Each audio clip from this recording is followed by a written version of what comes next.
Well, good afternoon, everyone. Thank you for sticking around. I know it's a bit of a later session and we've just all had lunch, so I'll try and be as quick as possible so we can all get back to our next break.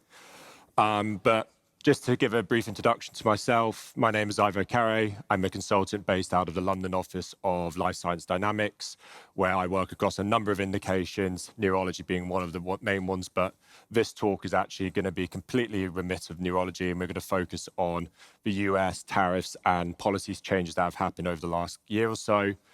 Yeah. Just a little bit of a quick introduction to my company. We are a life science consultancy company that works across a variety of different offerings, from market research, competitive intelligence, strategic advisory, as well as market access. And as a company, we come together and we use all four of these different sort of offerings to provide the most detailed and insightful sort of presentation and offering to our client that we possibly can. We're a company that's been doing this for over 20 years. You probably heard some of our CEO and founder this morning with Navin talking about market access and CI together.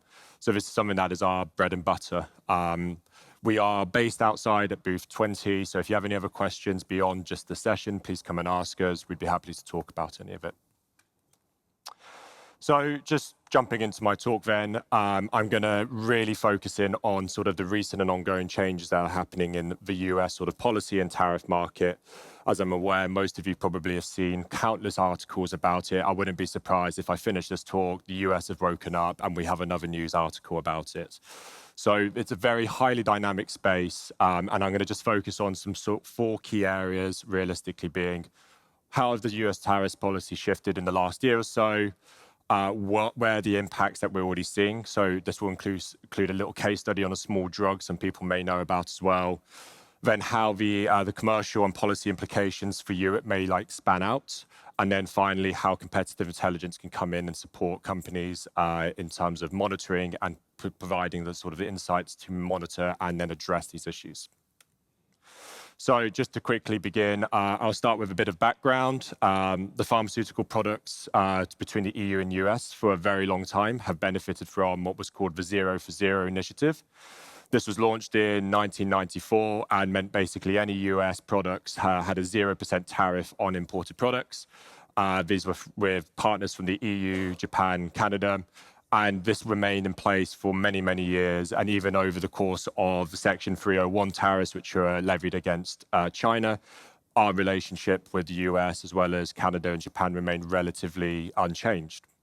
However, as we fast forward to this year, and as many of you probably are aware, the Trump administration has issued an executive order for what is now termed the Most Favored Nation policy, or MFN for a bit shorter. This is a policy that builds on their original Most Favored Nation policy, which they tried to enact during the first presidency, but it was blocked federally.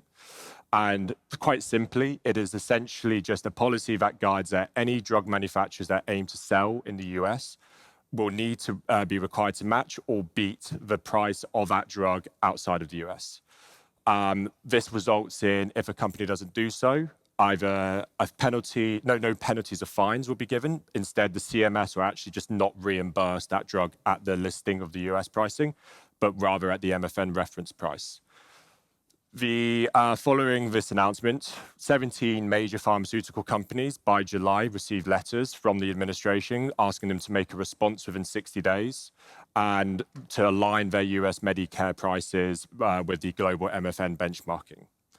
Independently, to add more complexity to all of this, we also in August saw a EU and US tariff agreement come into place, which for generics and most of the ingredients doesn't levy any sort of tariff. But when it comes to the branded drugs, you could see up to a 15% increase on the price. This is obviously adding an extra complexity to just the MFN rules. And it's something that we are continuing to monitor as well as it develops.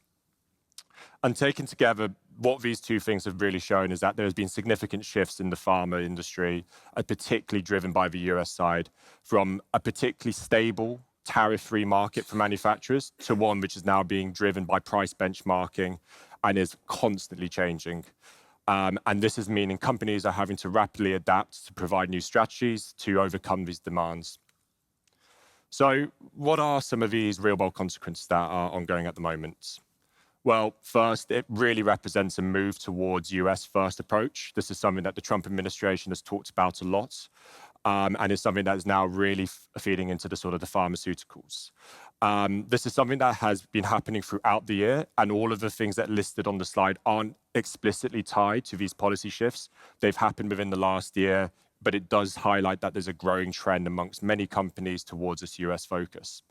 So starting on the US side, we've seen many companies pledge significant capital to the US. This includes an Amgen $1 billion investment, Roche $50 billion over 5 years, AstraZeneca $50 billion over the next 5 years as well. GSK's pledged $20 billion, as well as a $1.2 billion facility in the US. Eli Lilly, again, has also announced a new $5 billion facility, I believe, in Virginia. And that is on top of a $27 billion sort of agreed pledge to the US new facilities as a whole. Contrasting that, though, with the EU, particularly focused on the UK, as this is where I'm based, I can see the effects a lot more readily.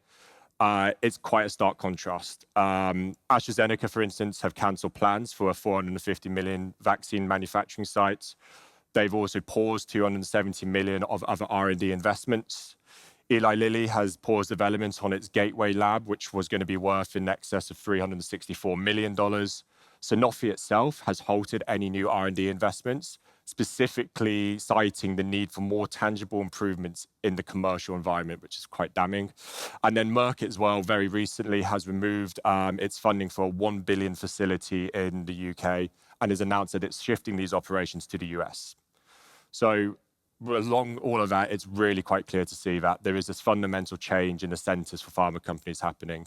And as the MFN policy starts to kick into gear more, we're going to start to see US companies looking to baseline their drugs against the UK prices. And if they don't start reducing UK prices and European prices, they're likely to start seeing their revenue in the US start to come down. So they're going to have to shift. And that brings me to an interesting little case study for a drug that some people may have heard of, not sure. It's not really spoken about too much in the world, but it's Eli Lilly's Mounjaro. And this is, for those who actually don't know, is Eli Lilly's GLP-1, which is indicated for obesity. If you're tuning into anything Eli Lilly talk about, it's pretty much all obesity at the moment. The drug was first launched in February 2024 in the UK, and it was priced at about £122.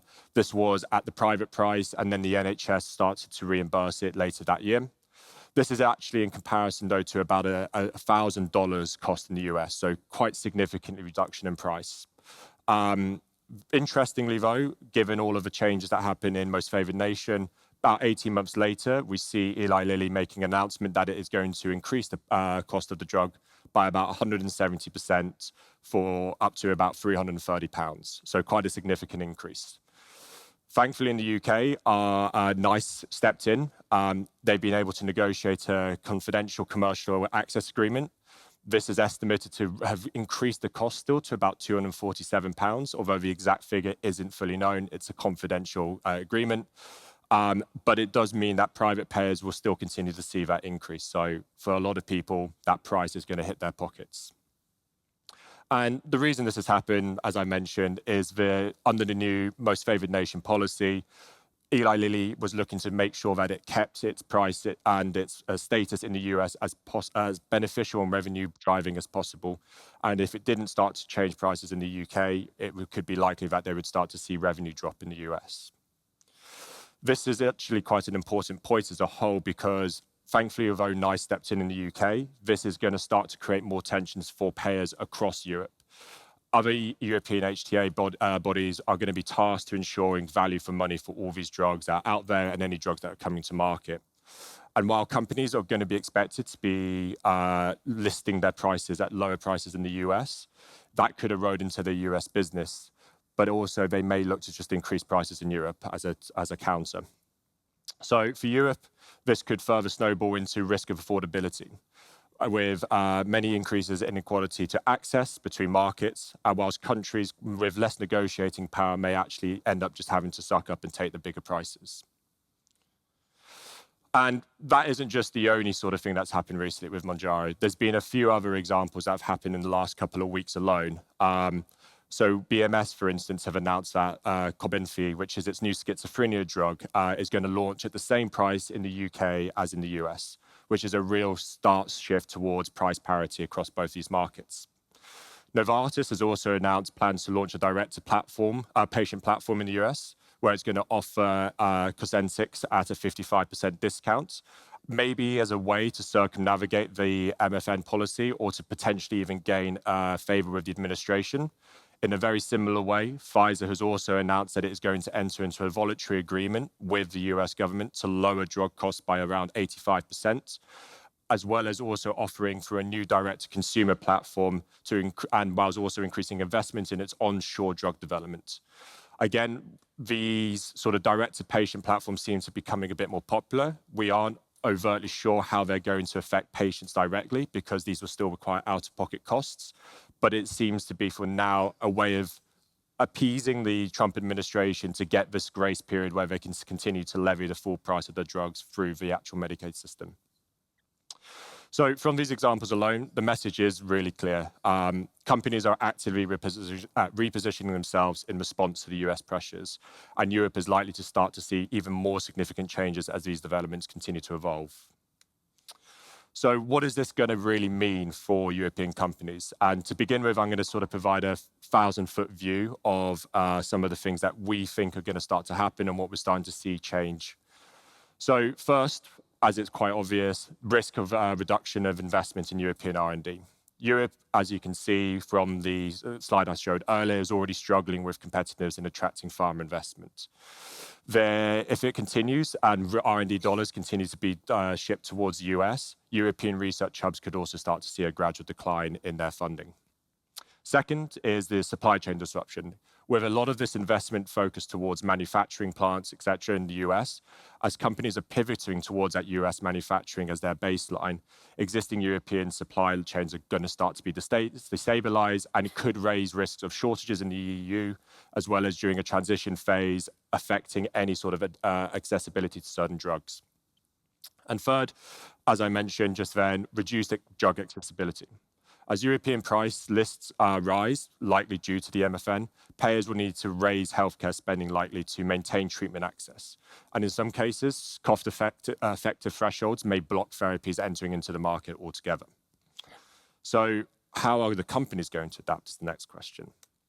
Well, I've already mentioned a few examples of what some of the companies are doing, and that is predominantly focused around moving their US footprints and increasing their investment there by building new facilities, adding capacity, and shifting products to an onshore model. We've seen this with, again, Roche, Amgen, GSK, AstraZeneca, Eli Lilly. The list is growing and growing almost daily, who have all basically pledged significant investments into their US manufacturing. And one of the more, I think, for a UK perspective, it's quite damning, is AstraZeneca have even started to discuss that they may move their stock exchange listing to the US. For companies that don't have an established US presence, partnering with an American firm can be a practical way around. Co-commercialization deals or manufacturing agreements can also provide access to US production and help bypass tariff barriers. And we're even seeing contract development and manufacturing organizations such as Fujifilm and Celltron expanding their US capacities almost in anticipation of rising demand for the domestic production in the US. And third, globally, one that I think a lot of the European companies would hope will come to more fruition is global diversification. Some companies are going to likely to start to look beyond just the US, despite it being one of the largest, if not the largest market for most indications. And to do this, they may reduce their reliance on that market as a whole. But as I said, given that size, it is likely there will be a full disconnect from the US. But when it's combined with US-directed strategies, the diversification could help European countries spread their risk and provide more stability in the long term. So given that the US policy is reshaping the global approach, companies can't afford to be passive at the moment. It's a constantly evolving, as daily, if not weekly occurrence. And given the number of competitors that are out there who are already reshaping their manufacturing commercial strategies, it is really important that you keep up with this highly dynamic and fast-moving landscape to make sure that you don't fall behind. And this takes me now onto just a slide where I'm going to talk about where that fits into competitive intelligence and where a company like Lifescience Dynamics can really step in and try and support you as a competitor and a company. So given the impact of tariffs, policies, and the MFN pricing as a whole, we don't think and see this opportunity that it's going to be a uniform across all indications. There will be some indications that see sharper effects, and these will depend on the competitive intensity, the revenue, the therapeutic need, and their ability to leverage payers. Together, though, this dynamic movement in policy and tariffs represents a significant period for strategic and forward planning for companies that are in the pharma industry. And if it is through effective and well-implemented competitive intelligence that you'll be able to actively monitor, generate insights, and then formulate strategic actions that will be best placed to adapt to those changing needs over the next couple of years. This includes the potential to rethink and pressure test updated launch strategies, and prioritize maybe shifting commercial messaging, adjusting your R&D portfolios, or even shifting market access strategies to anticipate payer pushbacks. And this is where having an effective, reliable partner, such as Lifescience Dynamics, where we can step in and we can take a lot of that burden off your in-house. We're specialized in monitoring these spaces. We're up to speed with it. We're capturing things on the almost real-time basis. And then we can then provide these real-time insights and commentaries to yourself, and then which can help you develop these deeper understandings and more appropriate strategic response plans for these shifting markets. Just to sort of finish off then, I've got 3 minutes, fantastic, for questions as well. The MFS policy is here. It was first tried to be pushed a couple of years ago with Trump's first term. It was federally prevented, but it is here now, and companies are adapting to it. Government letters have been issued, and we do think there's going to be a lot more deals and changes on the way. And with quarterly earnings coming up, we expect there to be some more announcements during those earnings calls. This is a continuously shifting and dynamic space, and Europe is going to continue to face upwards pressures as the US demands more investment in return for tariff relief. And the broader impact, though, does somewhat still remain to be seen. We still don't fully understand what's going to happen in the next couple of weeks to months to even years. There is obviously the potential that in a new administration that comes in 4 years, all of these get repealed. But then at the same time, this has gotten a heck of a lot more legs than it did the first time around. So the indication is that this is here to stay for a period of time that's going to affect people's wallets for a while. And then just as a quick takeaway, again, I've listed on the slide 3 to 4 of the main areas that we think we're going to see these changes occur over the next couple of weeks to months to years. Not going to go back over them. I've mentioned them a couple of times already. But with that, I want to just thank you all very much for your time. We've got a break after this, so I'm happy to take questions now. But if you want to come and discuss in more detail at the booth, please do. I would love to go over this in more detail. It's something that requires time to discuss because every individual need is different to an indication, as well as your sort of scope for what you're actually looking to do. But yeah, thank you very much. Yeah.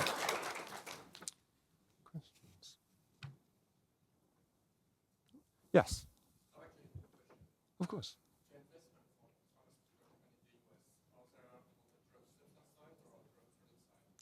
So a lot of the investment is going towards production side. So one of the things that Pfizer have managed to do is by putting, I can't remember the exact figure, they've pledged to build new manufacturing plants. And that's just what Trump has been talking about a lot, is that he wants to reshore, onshore development of drugs. So they're not being imported, they're being made in America and they're being sold in America. So at the moment, the tariffs don't necessarily hit the import of like the chemicals that are used to grow. There is a few, but the generics and the actual chemicals for production aren't affected at the moment.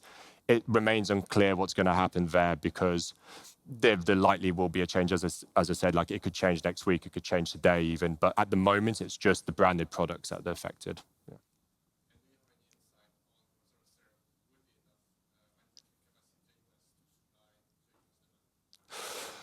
I don't actually have that information currently at the moment. There's something that we can definitely look into, and it's an interesting question. Given the amount of investment that's ongoing and the amount of plants that just those companies alone are trying to build, we could expect that they're probably going to try and meet those targets. But for me to say yes or no would probably be misleading at this point. Yeah.